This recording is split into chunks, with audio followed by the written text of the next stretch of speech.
आज की शुरुआत एक एक्सक्लूसिव न्यूज के साथ। शाहरुख खान की अपकमिंग मूवी किंग आए दिनों न्यूज का हिस्सा बनी हुई है। स्पेशली उसके कास्टिंग को लेकर कुछ ज्यादा ही चर्चाएं हो रही है। एंड रिसेंटली पता चला है कि अब इसके कास्ट में अनिल कपूर जुड़ चुके हैं, जो मूवी में मेंटोर हो गए शाहरुख खान के, आई मीन उनके कैरेक्टर के। साथ में लेटेस्ट न्यूज के अकॉर्डिंगली जैकी श्रॉफ भी इस कास्ट में ऐड हो चुके हैं। तो ओवरऑल कास्टिंग एंड उनके रोल कुछ इस तरह से होंगे जो आप पीछे देख पा रहे हो। सो मेजर कास्टिंग तो इनकी हो चुकी है। शूटिंग भी बहुत जल्द यानी 20 मई के आसपास मुंबई में स्टार्ट हो जाएगी। उसके बाद कुछ इंटरनेशनल शूट्स के लिए ये लोग यूरोप भी जाएंगे। बताया ये भी जा रहा है कि मूवी में शाहरुख खान के कैरेक्टर को नेवर सीन बिफोर टाइप कुछ दिखाने वाले हैं। एंड उनके एक्शन सीक्वेंसेस भी बहुत यूनिक स्टाइल से डिजाइन किए जाएंगे। मूवी में सचिन जिगर का म्यूजिक है and for background score Anirudh को भी ऑन बोर्ड किया गया है। तो भाई movie is already all set to become blockbuster. But current situation जो चल रही है इंडिया में, जिसकी वजह से कहीं ना कहीं उसका असर किंग की शूटिंग पर भी हो रहा है अकॉर्डिंग टू कुछ न्यूज। तो पता नहीं अब सच में इसकी शूटिंग बताए हुए डेट पर स्टार्ट होगी भी कि नहीं। वैसे कुछ न्यूज से तो ये भी पता चला है कि इस माहौल के कारण सनी देओल ने भी थोड़ा सेफर वे अपनाते हुए बॉर्डर 2 की शूटिंग पहले पूरा करने का डिसीजन लिया और लाहौर 1947 की शूटिंग को होल्ड किया, जबकि उसका सिर्फ 15 दिन का पैच वर्क ही बचा हुआ था। न्यूज की माने तो ऐसा पता चला है कि सनी देओल शायद चाहेंगे कि बॉर्डर 2 पहले रिलीज हो, क्योंकि उसमें वो पाकिस्तानी आर्मी से फाइट करते हुए नजर आएंगे। एंड कुछ ऐसा ही मूड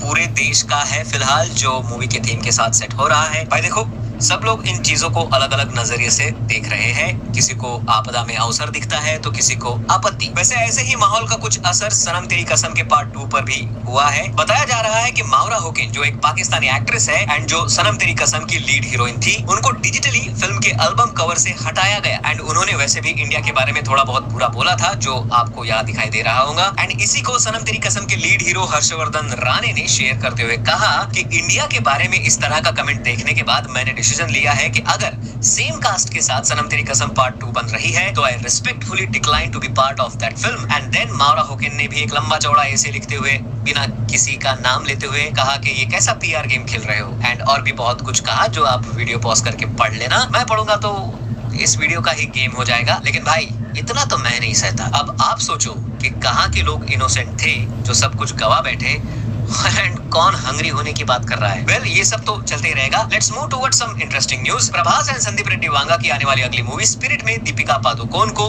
इस मूवी में काम करने के लिए 20 करोड़ रुपीस मिलने वाले हैं एज फीस। एंड ये मूवी उनके मैटरनिटी ब्रेक के बाद शायद पहला प्रोजेक्ट होगा। कहा जा रहा है कि 20 crore fees is one of the highest remuneration paid to any Indian actress। one of the Indian बोला है भाई, हो सकता है कि इससे भी ज्यादा किसी इंडियन एक्ट्रेस को मिला हो। तुमको पता होगा तो कमेंट में बता देना और सब्सक्राइब भी साथ में कर ही लेना। बट भाई जिस तरह अब Deepika Padukone pan India star बनते जा रही है, हॉलीवुड प्रोजेक्ट भी उन्होंने किए हैं। This is perfect phenomenal career path for any actor. वैसे परफेक्ट से याद आया, आमिर खान की सितारे जमीन पर के ट्रेलर के बाद एक और एक्सक्लूसिव न्यूज आई है about Aamir Khan and Rajkumar Hirani collaboration. वैसे फिलहाल मूवी की ज्यादा डिटेल सामने नहीं आ रही है, बस कहा जा रहा है कि ये एक स्लाइस ऑफ लाइफ टाइप की मूवी है, मतलब कि पर्टिकुलर कैरेक्टर के डिफरेंट लाइफ स्टेजेस को इसमें दिखाया जाएगा कॉमेडी के तड़के के साथ। एंड आमिर खान इस सब्जेक्ट के लिए बहुत ज्यादा एक्साइटेड भी है। बट बाकी एज सच कुछ भी डिटेल्स हमें फिलहाल पता नहीं चली है। लेकिन कुछ भी हो, आमिर खान एंड राजकुमार हिरानी एक साथ जब आते हैं तो क्या ही कमाल करते हैं, ये हमने 3 इडियट्स एंड पीके में ऑलरेडी देख लिया है। तो अगर ये प्रोजेक्ट बन रहा है तो बढ़िया ही है भाई। शायद लोग ऐसे ही मूवी की एक्सपेक्टेशन लगाए हुए हैं आमिर खान से। तो अब इसी बात पर बढ़ते हैं अपने वन लाइनर अपडेट्स की तरफ। According to some news, Brahmastra part 2 के राइटर अब बदल गए हैं। हुसैन दलाल जो पहले इसके डायलॉग राइटर थे,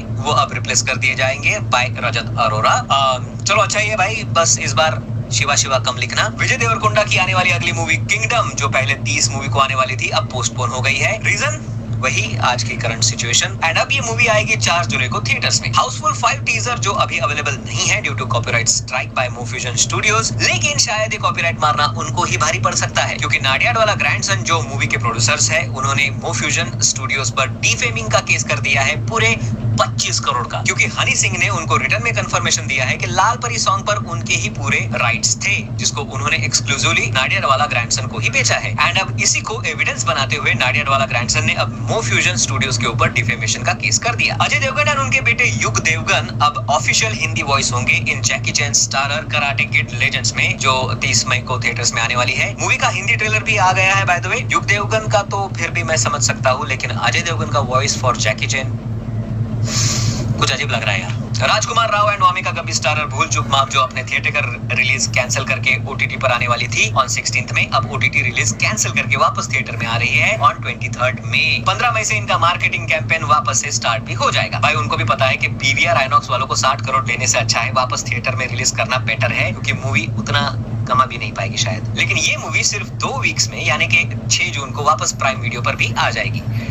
भाई क्या चल रहा है ये। खैर last update is junior NTR is going to play Dada Saheb Phalke in his next movie. News की माने तो पता चला है कि SS Rajamouli, Varun Gupta and SS Karthikeya ने जूनियर एनटीआर को दादा साहेब फाल्के के ऊपर बनने वाली मूवी की स्टोरी नरेट की एंड उन्होंने तुरंत ही इस मूवी के लिए वर्बली हाँ कर दी। मैं तो कहता हूँ कि चाहे आप वर्बली हाँ बोलो बट ऑफिशियली मना ही कर दो, क्योंकि शायद आप पे ये रोल सूट ना करे शायद। यार इट्स दादा साहेब फाल्के यार, You should hire some Marathi actor for this legendary role, क्योंकि जहां तक मैंने पढ़ा है वो मराठी इंसान तो थे ही, साथ में साथ उनकी जो टोनिंग थी वो भी मराठी एक्सेंट वाली थी। खैर न्यूज तो इतनी सारी है कि वीडियो और भी 10 मिनट बड़ा हो सकता है, लेकिन उसको नेक्स्ट योगीपीडिया में कवर करेंगे। और हाँ अब सीधा लाइक शेयर एंड सब्सक्राइब करो एंड अपने पैसे बचाओ। मिलते हैं अगले वीडियो में।